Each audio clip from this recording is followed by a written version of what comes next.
Hi అండి, ఎలా ఉన్నారు?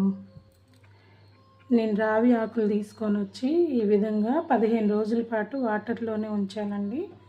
కానీ వాటరు డైలీ మార్చుకుంటూ ఉండాలి.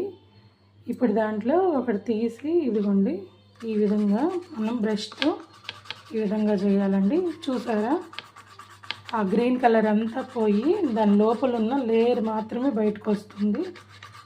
కానీ ఫైనల్లీ లుక్ అయితే చాలా బాగుంది.